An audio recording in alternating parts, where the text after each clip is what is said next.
Hello and welcome back to the channel. My name's Andrew and thank you for coming along today. A little while ago I said that I had a project that was both exciting and scary at the same time, and I would tell you more later. Well, it is now later and it's time to tell you more. So what is the project? Well, I've been asked to build an extension for a couple, and it's a fairly sizable one. We're in a 1930s semi, and what we're building is a rear extension which is going to be a kitchen and dining room, family room, and what have you, and that wraps around the side. That's the front, wraps around the side and goes to almost the front of the house. It's not straightforward, as I shall show you. Right, let's go outside. Okay, so here we are outside, and this is the starting point. We have a what would have been an outhouse, but is a laundry room and sort of little storage area, a little larder.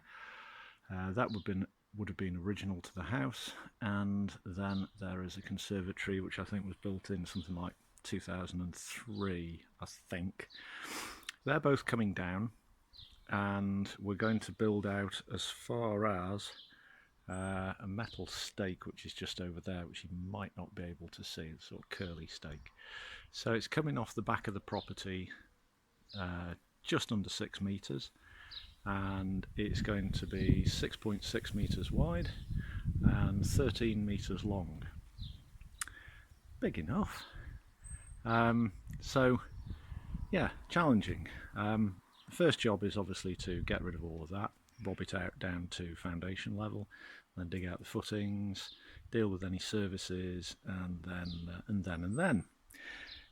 However, what I've been doing, I'm not actually starting the project just yet, but what I've been doing today, and I said I would do some of the internal strip out, and it gives me time on the property to relate the plans that I received to what we're actually looking at now. And you know, time looking at it, time thinking about it is time well spent, and I'm nudging it along a little bit. So I've been doing an hour an evening.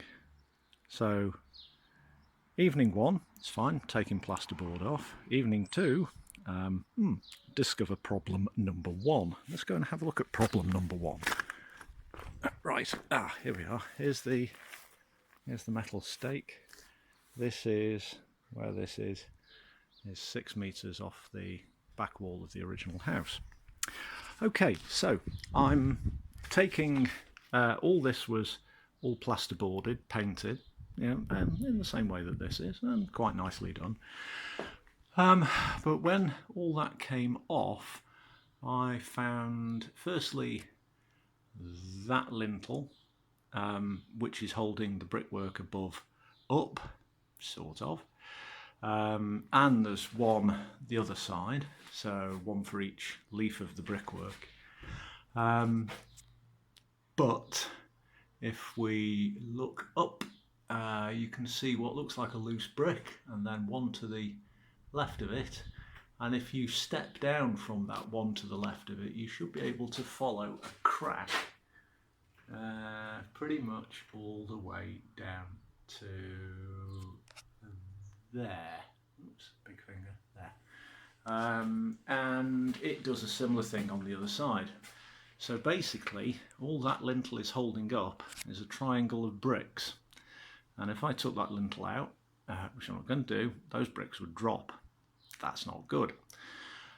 It's compounded by the fact that, if we look at the plans, you can see that the roof is a sort of up and over rather than a lean-to. And if you look at this cross-sectional area, you can see that that is a girder, a ridge beam, which runs the full length of the rear extension. Okay, right, that's going to be heavy. However, if we transfer that thought to the wall, then the ridge beam is going into the wall probably about there, being the centre of the full width of the extension, which means that some of the load, if you imagine like this arrangement, and if that was the ridge beam, then the load from the roof is transferred downwards and out in both directions. Okay, so if we put that up there, quarter of the load of the roof is going to be transferred this way, and it's going to come onto that lintel. And if we stand back and I lift the camera up to where it's level and try not to fall over, does it look to you as though that is sort of bent downwards in the middle a bit? It is, by about, I'd say, quarter of an inch in the centre compared to both ends. That's not good. That lintel, in my opinion, is nowhere near strong enough to withstand the transferred loads from that ridge beam. Now, I'm in conversation with the architect about that, and he'll get back to me. Now, he could not, when he drew the plans up, and he's a very, very good architect, he could not have known about that because it was covered in plasterboard, and it's not his job to go digging around inside walls. So that is something that we have to deal with. Okay, so that's problem number one. That's going to knock the project back a wee while. Anyway, it can continue with other things. So if we step outside, we'll have a look down the side because there's a bit of interest here. So, excuse me. So right, here we have the side of the house, back doors coming out. This back door temporarily is going to go there so that all this can come out and they've got security at the back door. Right, the extension is roughly along, follow the finger, roughly along that scratched mark that my customer put down just to get a sense of it. What we also have to bear in mind is the requirements for cavity walls these days. Now, if you look at this, it's a 100mm brick, 40 to 50mm cavity, and then another 100mm brick. Nowadays, the cavity has to be 100mm wide, and it has to be full of solid insulation. So that means that the wall, the external wall, is going to be 300mm thick. Right, now the wraparound extension is going to contain a cloakroom at the front, a shower room roughly where the pantry window is, and then the kitchen becomes part of a utility.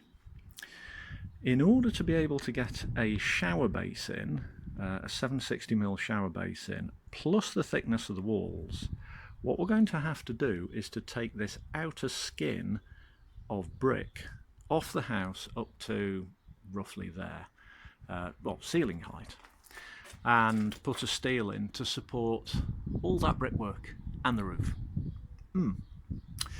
So that's about a 7-metre steel. It's going to be interesting to lift in. We'll come back to that one. Anyway, security. So the outside door goes to where you see it, where you see this inner door. I'm going to do that very soon. And then when the kitchen here, the original kitchen, is being knocked into what will be the larger utility, this outside door will be moved to the hall. I'll take that frame out and put this door there, so that certainly at that point they have a lockable secure door, and obviously it's, you know, watertight and everything, because all this will be open to the elements for a while. Right, that's the back door. So the conservatory's coming down, and there is no door here, nor has there ever been one. However, if I just go up here and turn around, the French doors, which they don't actually call French doors in France, they're known as porte fenêtre, window doors. that conservatories are modular buildings. They're just simple sections that are screwed together. So if I take that door frame out with the doors, it'll basically fall into that hole quite easily with a bit of studding to one side. And what I'm going to do, because I'm going to be messing around with this lintel, is to put it there. Well, not specifically there, but on the inner leaf, so that while the demolition and building work's going on, they have not only a secure door, rather than putting like a sheet of plywood up, which is just disgusting. They've got a secure door and they've got light into their living room. So that's me, trying to look after my wonderful customer. Now then, exciting and scary. Yes, most definitely. Why have I been asked to do this? Why have I been persuaded to do this? Well, I have some previous as a project manager in a different world, but it's a transferable skill. My customer, I think, asked 10 builders to come and quote on this. Bearing in mind it's a meaty project and there's funding for it. They asked, I think, 10 builders to come and quote, and 4 turned up and 2 quoted or estimated, and they were both estimating prices that were I don't want to do the job sort of. Now, my skill sets, I've done pretty much all the trades, bricklaying, excavation, steel work, and so on and so on. Not to this extent, not to this quantity, and not with building control looking over my shoulder. Am I confident I can do it? Cautiously, yes. I'm having to do a lot of research. I can read a set of plans. I read these plans and they're specifying, a roof using this particular type of timber on this spacing with these wall plates and so on and so on. Yeah, I know all that. I can do that. Steel work and subsoil. Yeah, okay, done drainage. My customer's placing a lot of trust in me, for which I'm very, very grateful, and quite humbled actually. And I'm going to do my absolute best. No, I'm going to do a damn good job. And I've got people coming in to do the things that I can't do, or can't do good enough.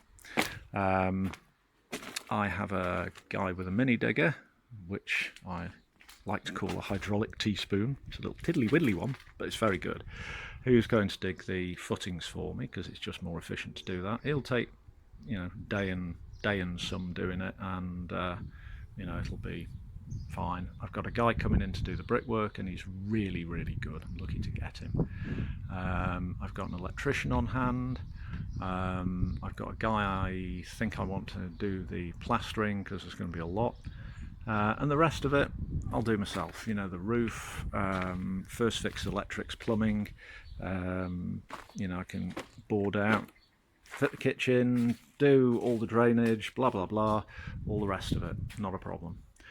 So, there we go. This is the big, exciting, scary project. So I wanted to show you this now because it ain't going to look like this again. And when I get onto this project, I'm going to do regular videos, not necessarily every day. But I thought a kick-off video just to show you where we're at with everything would be quite useful, and then you can see what's keeping me awake at nights. Anyway, there you go. Thank you for watching, and I'll post another one when I actually start.